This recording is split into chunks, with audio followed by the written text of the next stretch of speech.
Ano, aasarin mo pa ba ako? Tanong nito sa kanya. Mabilis siyang umiling, wala sa oras. Hindi na, itigil mo na yan. Dagdag pa niya sabi rito at dahil doon, mabilis siyang binitawan na ni Carter nang wala sa oras. Ilang sandali ay napatitig si Carter sa kanyang mga paa. Kung saan hindi siya nakasuot ng tsinelas at nakayapak lang siya. Mabilis siyang binuhat ni Carter at pagkatapos pinaupo sa sofa. Bakit hindi ka nagsuot ng tsinelas? Alam mo namang malamig ang sahig at baka magkakaroon ka ng sipon. Sabi nito sa kanya habang hinipon nito ang mga yon. Napailing na lamang ito nang maramdaman nito na napakalamig ng mga paa nito. Mabilis nitong ikinulong ang kanyang mga paa sa mga palad nito at pagkatapos ay tinitigan siya. Palagi kang magsusuot ng tsinelas. Nasaan ang tsinelas mo? Kukunin ko. Nasa kwarto. Mabilis na sagot niya rito at may isang masayang ngiti na nakapaskil sa kanyang mga labi. Tumayo na si Carter upang kunin ang kanyang tsinelas at umupo lang siya sa sofa at hinintay na bumalik ito. Pagbalik ay dala na nito ang tsinelas. Ang masuotan siya ay kagad na siya nitong hinila patayo upang pumunta sa kusina upang mag-almusal. May nakahanda ng pagpasok nila doon at pagkatapos nilang kumain ay agad na silang naghanda para sa kani-kanilang gawain sa araw na yon. Naunang naligo si Carter at nagbihis. Nagpahatid siya kay Kent ng mga damit at sapatos niya doon para may maisuot siya at nang makalabas siya ng silid ay abala si Jocelyn sa panonood ng TV. Habang umiinom ng gatas, napanguso si Jocelyn habang makita niya na nilampasan lamang siya ni Carter at akmang lalabas na ng pinto nang bigla ito huminto at pagkatapos ay nilingon siya nito. Jocelyn, papasok na ako. Sige, sagot niya rito. Dahil naman sa naging sagot nito ay napataas ang kilay ni Carter. Napakunot din ang kanyang noo, pakaramdam niya hindi siya nito pinansin at napilitan lamang na sumagot sa kanya. Bakit parang may problema na naman yata sila? Ano ang problema? Sa halip na lumabas ay dahan-dahan siya naglakad patungo sa sofa habang nakasimangot. Bago pa man ito nakapagsalita ay kagad niyang inila ito at pagkatapos mabilis na hinalikan ito. Sa mga labi nito tumagal yon ng ilang minuto. Kung hindi pa siya tinulak ni Jocelyn, hindi pa siya titigil. Nang bitawan niya ito'y pulang-pulang mukha nito at naghahabol ng hiningang tignan siya. Hindi ka ba papasok? Tanong niya rito bigla pagkatapos siya nitong bitawan. Agad naman itong bumalik sa pagkakaupo sa sofa kanina. Mamaya pang pasok ko. Manunod na muna ako, sabi niya rito. Agad namang napatango si Carter nang wala sa oras. Ganun ba? Sabi niya. Mabilis na tumango si Jocelyn at pagkatapos nagsuot ng tsinelas at tumayo. Napakunot ang kanyang noo nang makita niya ito at lalo nang ngumiti ito sa kanya. Halika, ihahatid kita sa labas. Ilang sandali nauna na siyang maglakad. Hanggang sa marating na sila sa pinto ng apartment ni Jocelyn at nang makarating siya doon, ay humarap siya rito. Aalis na sana siya nang muli na naman siyang napalingon at nahulog ang mga mata niya sa mga labi ni Jocelyn. Ang mga labi nito'y katatapos lang niyang halikan dahil dito'y bumilis ang tibok ng puso ni Carter bigla. Bago pa man siya makapag-isip, muli niyang hinila si Jocelyn at tinalikan sa pangalawang pagkakataon. Nang mga oras na yon ay nakaramdam siya na medyo uminit ang katawan at kailangan nang tumigil bago pa man niya hindi mapigilan na sarili niya. Biglang may kumatok sa pinto at huli na para maghiwalay sila dahil nabuksan na ng pinto bago pa man sila makapaghiwalay. Nang makita ni Olga ang dalawa na naghahalikan sa kanyang harapan, bigla na lamang siyang napatigil sa kanyang paghakbang at para siyang tinulos mula sa kanyang kinatatayuan. Natulala siya bigla, samantala agad namang natigilan si Jocelyn at mabilis na nilingon si Olga nakatayo lang din at nakatitig sa kanila. Dahil dito'y kagad na namulang kanyang mukha nang wala sa oras. Bagamat mabait si Olga ay nahihiya pa rin siya rito lalo na't naabutan sila nito na nasa ganong posisyon. Samantalang alam naman ni Carter na hiyang-hiya si Jocelyn. Dahil sa nangyari kaya mabilis niyang inakbayan si Jocelyn at tumingin kay Olga. Alam mo namang mahihain itong kaibigan mo, Olga. Huwag mo na lang siyang asarin. Sabi niya rito. Agad siyang pinandilatan nito nang wala sa oras at mabilis na inirapan. Pinagkrus din ito ang kamay sa dibdib nito at pagkatapos sinamaan siya ng tingin. Ano namang akala mo sa akin? Nakataas ang kilay na tanong nito sa kanya. Agad naman itong napabuntong hininga. Alam mo kasi, uminom ito kagabi at pwede bang alagaan mo na lang muna siya dahil mukhang may hangover pa siya Sabi nito sa kanya. Alam mo ba na 2 araw na akong walang halos na tulog? Tama ba na utusan mo ko ng ganito? Inis na tanong nito sa kanya. Agad naman siyang napabuntong hininga at mabilis na sumagot at binitawan na si Jocelyn. At pagkatapos naglakad na palapit dito at tinapik ang balikat nito. Ikaw na munang bahala sa asawa ko. Sabi niya rito bago tuluyang naglakad palabas ng pinto. Sa sandaling umalis si Carter ay kaagad na nawalang pagod at antok na nararamdaman ni Olga at nagmamadaling tumakbo patungo kay Jocelyn. Sa totoo lang ay tinapos na nilang mag-shoot sa dalawang magkakasunod na araw kahit wala siyang ganong tulog dahil ang sabi niya ay may tao siyang kailangang samahan at yon ay si Jocelyn. Kanina nga ay halos masubsob na siya sa sobrang antok niya pero dahil sa naabutan niya ngang eksena ay nawala na ang lahat ng iyon. Jocelyn, anong ibig sabihin ng nakita ko? Magkasundo na ba kayo? Tanong niya kaagad kay Jocelyn na wala ng paligoy-ligoy pa. Mabilis namang napatango si Jocelyn. Oo, napabuntong hininga siya at bahagyang napailing. Apurang-apura pa naman ako dahil ang akala ko ay baka mamamatay-matay ka na rito sa sobrang lungkot. Pero yun pala, may kasama ka na, sabi niya at bahagyang kinurot ang tagiliran nito. Ilang sandali ay kaagad na lumapit si Jocelyn sa kanya at mabilis siyang niyakap nito. Masaya ako nandito ka na. Ilang sandali silang nagkwentuhan pero hindi pa rin niya maiwasang isipin ang mga sakit na pinagdaanan ni Jocelyn. Simula nang pakasalan niya si Carter. Lalong-lalo na nung bumalik ang Roxanne na yon. Hanggang sa mga oras na yon na hindi pa rin panatag ang puso niya. Pero nang makitang masayang-masaya si Jocelyn, habang nagkakwento at may matamis na ngiti sa mga labi ay pinigilan niya sarili niyang sabihin dito ang mga nasa utak niya. Dahil masaya ito ay ayaw niya sirain ang mood nito. Ngunit kahit na ganon ay nag-alala pa rin siya. Hindi nagtagal ay napansin ni Jocelyn na may kakaiba sa kanya dahil hindi siya masyado nagsasalita. Agad na napakunot ang noo nito at napatitig sa kanya. Olga, may problema ba? Sabihin mo sa akin. Sa pagkakataong yun, napapikit siya at napahugot ng malalim na buntong hininga. Jocelyn, pasensya na. Hindi ko sinasadyang sirain ang kaligayahang nararamdaman mo. Pero kasi nag-aalala lang ako sa'yo. Naisip mo na ba talaga ang babalikan mo muli? Si Carter, baka saktan ka lang niya ulit. Tanong niya rito na may alanganing ngiti at nakakunot ang noo. Pero Jocelyn, alam mo naman na medyo may pagkaparangka ako. Kaya sana huwag kang magalit sa tanong ko, dagdag pa niya. Natatakot siya na baka magdamdam ito o sumama ang loob sa kanya. Agad namang inabot ni Jocelyn ang kamay ni Olga at marahang pinisil at pagkatapos ay ngumiti. Ano ka ba naman, ang OA mo? Natatawang sabi nito sa kanya. Alam kong sinasabi mo lang yan dahil talagang nag-aalala ka sa akin pero sa totoo lang, nag-aalala rin ako dahil hindi ko alam kung tama ba nga bang naging desisyon ko at hindi ko alam kung masasaktan ba ako ulit o ano. Hindi ko rin alam kung anong naghihintay sa amin sa hinaharap, sagot ni Jocelyn dito. Pero biglang napatingin sa malayo si Jocelyn, bigla at naalalang nangyari kagabi. Ayokong pagsisihan ng lahat. Kagabi, alam mo ba, nagtapat siya sa akin na mahal niya rin daw ako.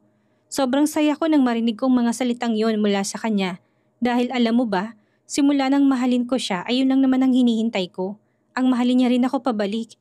Hindi man lang pumasok sa isip ko na darating pala ang isang araw at maririnig kong sasabihin niyang mga salitang yon. Bulong niya. Nang marinig ko yon, nahulog akong muli sa kanya. Tumigil siya sandali at napapikit. Gayon pa man, hindi ako nakalakas loob para tanungin siya kung mahal niya pa rin ba si Roxanne. Dagdag pa niyang sabi dito. Sabihin mo Olga, napakalaking boba ko ba? Mapait na ngumiti si Jocelyn. Baliw, bulong sa kanya ni Olga bigla at pagkatapos mabilis siyang niyakap. Alam kong natatakot ka lang din, kaya hindi ka nagtanong, sabi nito sa kanya. Ilang sandali pa'y niyakap niya rin si Olga. Oo, natatakot ako pero gusto ko pa rin sanang maging matapang at tanungin siya. Kapag sinabi niyang hindi na ay tsak na sobrang saya ko pero kapag sumagot naman siya ng oo, edi ganun talagang buhay, hindi ba? Tanong niya rito at pagkatapos napaisip siya. Ano nga kayang mangyayari kapag sinagot niya nitong mahal pa nitong Roxanne na yon? Hindi niya kaagad naisip ang tungkol sa bagay na yon sa totoo lang. Pero habang iniisip niya ay nakabuo na rin siya ng desisyon niya. Kung sakali mang mabigo siya ulit sa pagsugal niyang iyon, ay tuluyan na siyang aalis at hindi na muling babalik pa sa lugar kung saan ito ay may alaala nito. Pero ang totoo yung maasa siyang makuha ang wish niya at umaasa rin siyang magkakaroon ng happy ending ang lahat. Siguro isang araw tatanungin ko siya o kaya ay hindi ko maiwasang isipin ko ano nga bang lagay o sa puso niya. Pero ngayon iiwasan ko na munang tanong na yan. Dagdag niya sabi rito. Hindi ba't nakwento ko na sa'yo na pinalipad na siya ni Carter patungong ibang bansa? Selfish na kung selfish pero sana wag na siyang bumalik pa rito nang matapos siyang magsalita. Bigla na lamang umasim ang puso niya bigla. Tila naramdaman niya ni Olga kaya mas sinigpitan pa nitong pagkakayakap sa kanya at pagkatapos mabilis na inaliw. Ano ka ba? Hindi yung pagiging selfish. Wala talagang sino mang babae ang gusto na may kahati sa lalaking mahal nila. Sabi nito sa kanya. Kung ako rin ang tatanungin, syempre ayaw ko rin. Dagdag pa nitong sabi sa kanya. Nang marinig to ni Jocelyn kaagad yung naisip na mukhang may alitan na naman ito at si Tommy dahil sa pagkakasabi nito. Kamusta na pala kayo ni Tommy? Okay lang, sa loob-loob naman ni Olga na pabuntong hininga siya. Maraming pagsubok pero okay lang naman sila at ayaw na dumating yung araw na maging siya'y magkaroon ng kahati kay Tommy. Dahil nga dumating si Olga, dito na lang muna ito manatili sa apartment ni Jocelyn. Wala silang ginawa kundi ang magkwentuhan, manood ng mga K-drama at kumain. Lumipas ang ilang araw na nandoon si Olga at ng mga araw na yon hindi nagpunta doon si Carter at hindi niya nakita ang pagmumukha nito ng ilang araw. Lunes ng tanghali, ibababa na sana ni Jocelyn ang kanyang suot na puting coat para kumain nang bigla na lamang niyang narinig ang usap-usapan ng mga katrabaho niya. Ang gwapo, sabi ng isa. Oo nga, matagal na akong hindi nakakakita ng ganyan kagwapong lalaki. At hindi ko alam kung sinong pinuntahan nito rito. Kakaingit talaga, sabi naman ng isa. Pinakinggan lamang ni Jocelyn ito, hindi niya ito masyadong pinansin.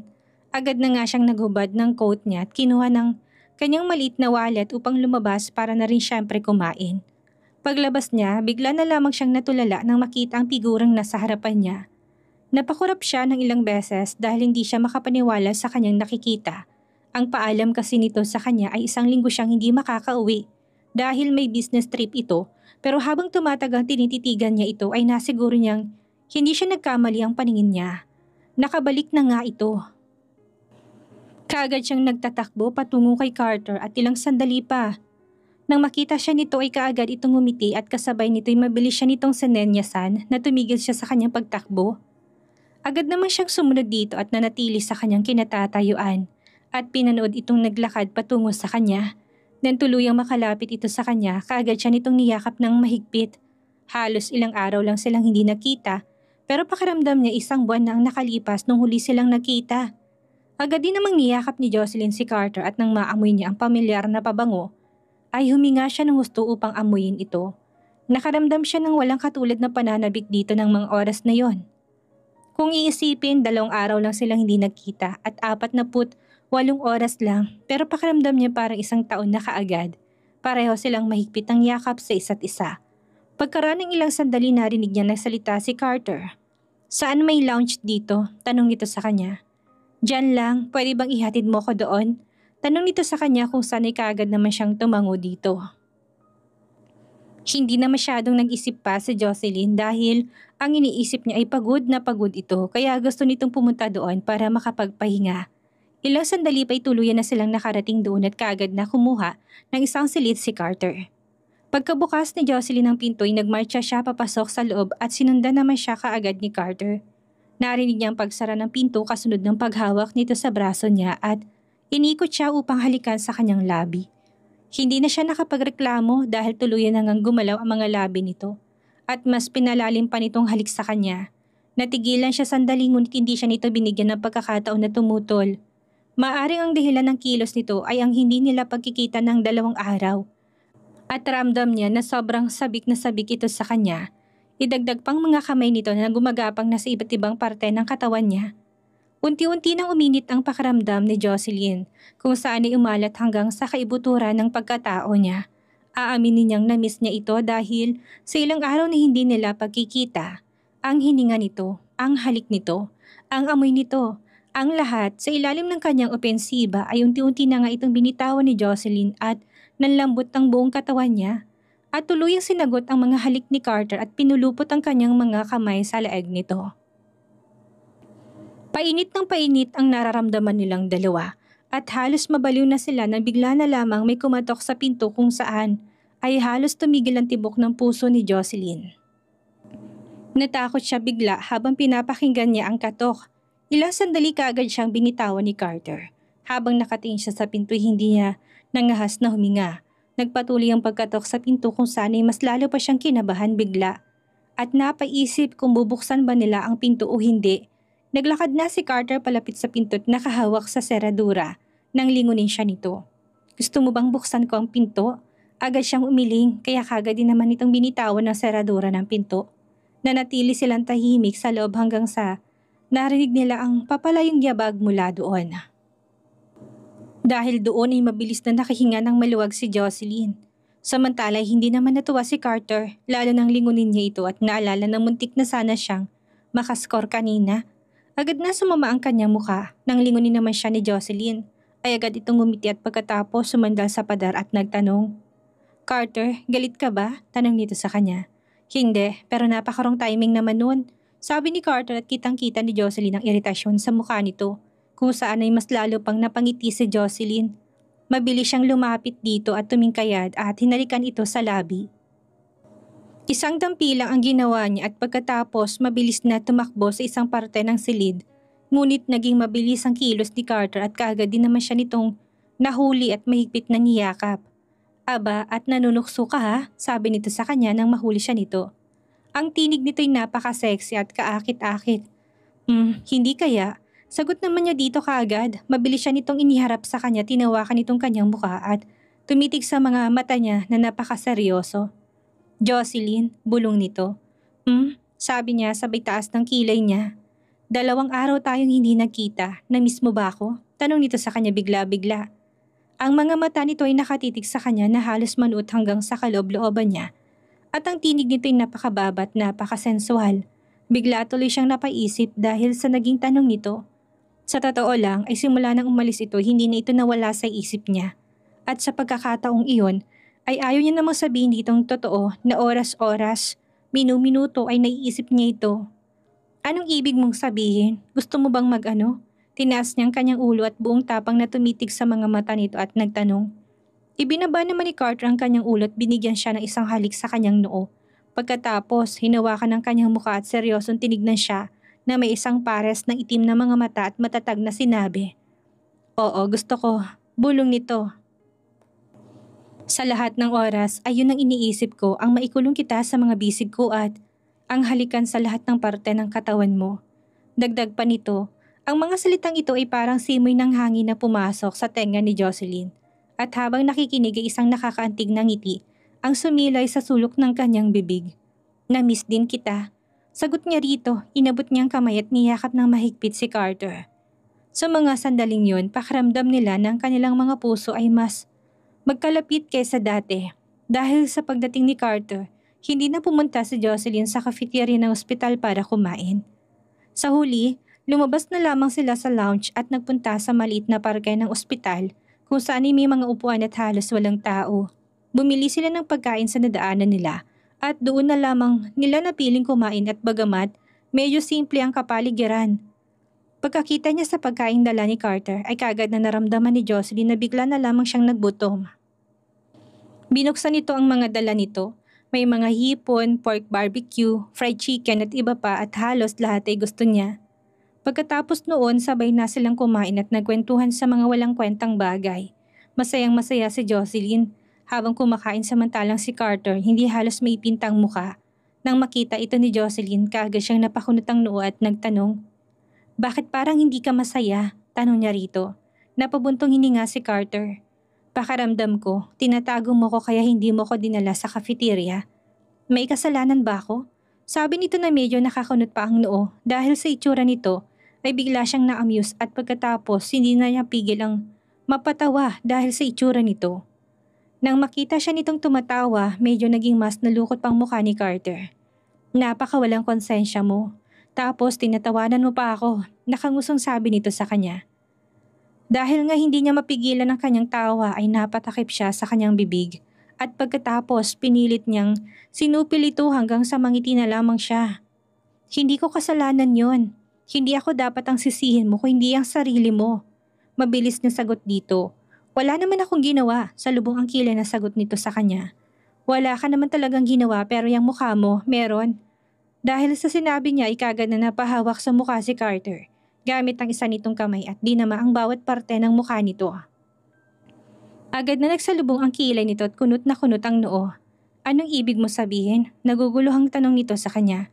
Sino ba kasi ang napakagwapo? Hindi mo ba alam na papalabas na ako kanina ng department namin? Narinig kong usapan ng mga kadepartamento ko na pinag-uusapan ng isang gwapong lalaki na naghihintay sa labas. At ikaw palang lalaking yun. Halos tumili pa nga sila sa sobrang kilig. Paliwanag niya dito. Nang marinig naman to ni Carter, gumaan na pakaramdam niya at hindi na nag-isip ng kung ano pa. Yun pala ang dahilan nito. Nagpatuloy sa pagsasalita si Jocelyn. Kapag dinala kita sa cafeteria, baka pagkaguluhan ka nila kaya wag na lang.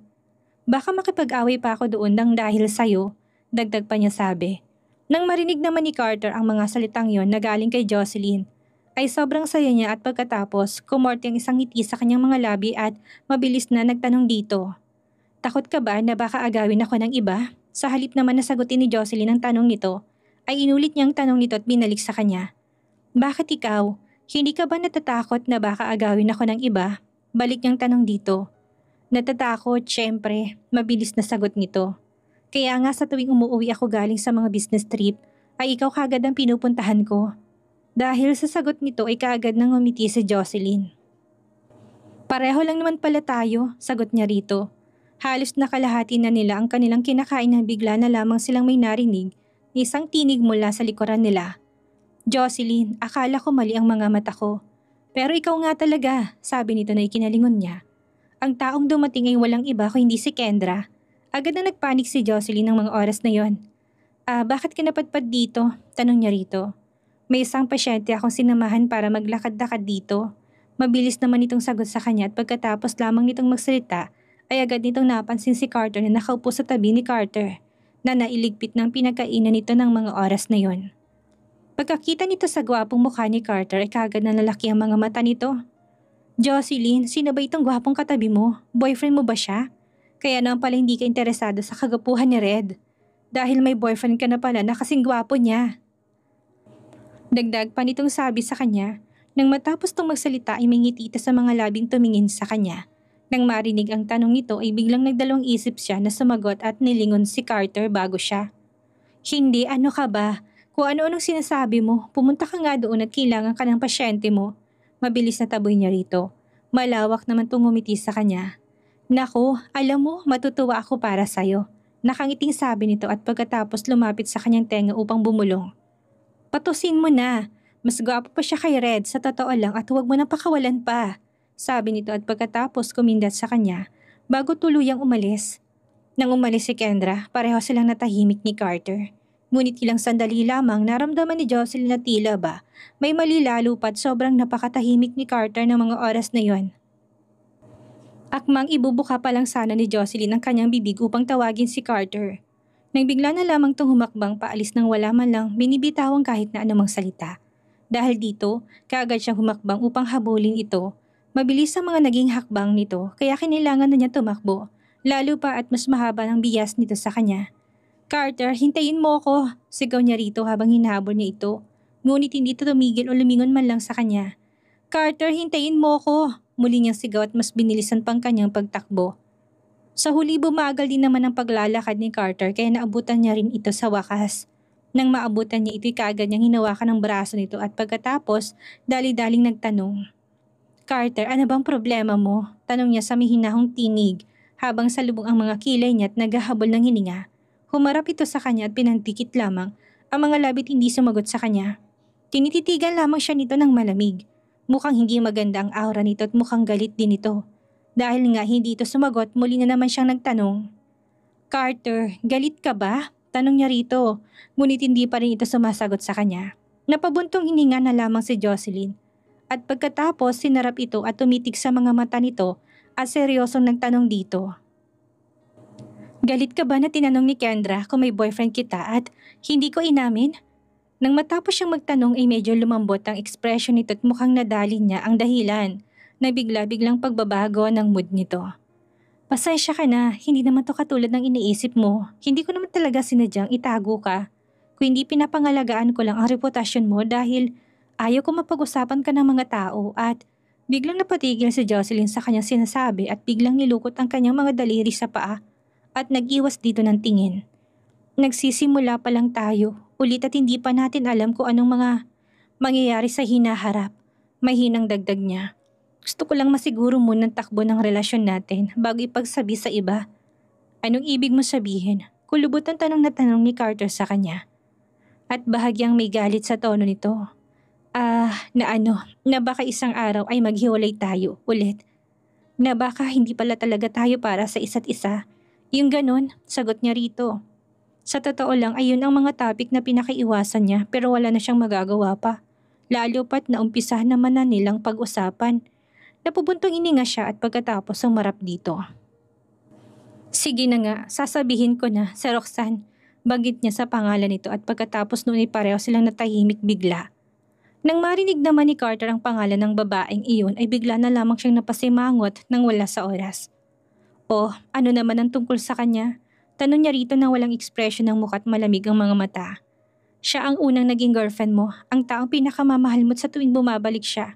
Ay nagbabago ka't ginagawa mong lahat para makalayo sa akin dahil siya ang greatest love mo. So inaalala mo na baka mawala pa ako sa'yo at maagaw pa niya? Agad namang tumango si Jocelyn at hindi na tinago ang nasa isip niya. Isa pa mas maganda na rin na masabi niya rito ang lahat ng nasa isip niya. Nang sumunod na sandali, bigla na lamang siyang niyakap ni Carter. Marahang hinaplos ang kamay nito ang buhok niya. Ano ka ba naman? Kung ano-anong iniisip mo, alam mo namang pinaalis ko na siya ng bansa, hindi ba? Kaya hindi na siya makakaapekto pa sa relasyon natin. Sabi nito sa kanya, sa banayad na tinig. Paano kung bumalik siya balang araw? Biglang namula ang mga mata ni Jocelyn dahil sa kanyang tanong. Itutulak mo na naman ba ako palayo at babalik sa kanya? Jocelyn naman, kahit na bumalik pa siya at walang magbago, ang pinakamahalaga, alam mo kung sino na ang mahal ko ngayon at ikaw yun. Ikaw lang ang sapat na sa akin. Masuyong bulong nito sa kanya. Nang mga oras naman na yun, hindi alam ni Jocelyn kung maniniwala ba siya dito o ano. Noon lagi niyang naramdaman ang pinaka-problema sa pagitan nilang dalawa ay ang kawalan ng damdamin nito para sa kanya. Ngunit ngayon na alam na niya na meron din naman pala itong pagmamahal sa kanya, hindi niya pa rin maiwasang mag-isip ng kung ano-ano. Sa mga oras na yun ay hindi niya rin matukoy kung may mali ba o wala sa relasyon nila. Nalilito siya. Sino ba yung binabanggit ng babaeng yan kanina ni Red? Gusto mo bang lalaking yun? Tanong nito bigla sa kanya, mabilis naman siyang umiling dito. Hindi ko gustong lalaking yun, totoo. Nakakunot ang noong tanong ni Carter sa kanya. Totoo nga, oo gwapo siya at single pero dahil sa ilang beses ko siyang nabangga ay ang inakala ng mga katrabaho ko na sinasadya kong gawin yun. Para lang mapansin niya ako at ayun, pinagkalat nila na gusto ko siya pero ang totoo, hindi ko naman talaga sinasadyang mabangga siya ng ilang beses. Hindi na niya kailangang itago pa dito tungkol sa bagay na yon. Dahil alam niya na mas makakabuti sa relasyon nila kung wala silang itatago sa isa't isa. Hindi sinasadya, medyo madilim ang mga mata ni Carter na nakatingin na sa kanya ng mga oras na yun. Oo, dahil yun sa'yo kaya ako siya nabangga. Isa pa'y akala ko ikaw siya. Sabi niya na ikinataas lang nito ng kilay at hinintay pang mga susunod na sasabihin niya. Kaya napabuntong hininga na lamang siya. Naalala mo noong nasa dinner party tayo? Dahil nga malabong ilaw noon at nakatayo siya sa harap ko. Hindi ko sinasadyang mapatingin ako sa kanya at bigla kitang nakita sa kanya. Dahil napakalaki ng pagkakatulad yung dalawa. Dahil doon maraming nakakitang tinitingnan ko siya. At bigla na lamang nila akong chinismis, dagdag niya. Villamor bang apelyido ng may-ari ng ospital? Tanong ni Carter sa kanya. Agad namang tumango si Jocelyn at medyo nagulat. Kilala mo ba sila? Tanong niya dito. Hindi ko sila kilala personally. Sagot nito sa kanya at pagkatapos bahagyang napaisip. Pero marami na akong narinig tungkol sa pamilya nila. At sinasabi ko na sa'yo na dapat ay lumayo ka sa pamilyang yun. Sabi nito sa kanya.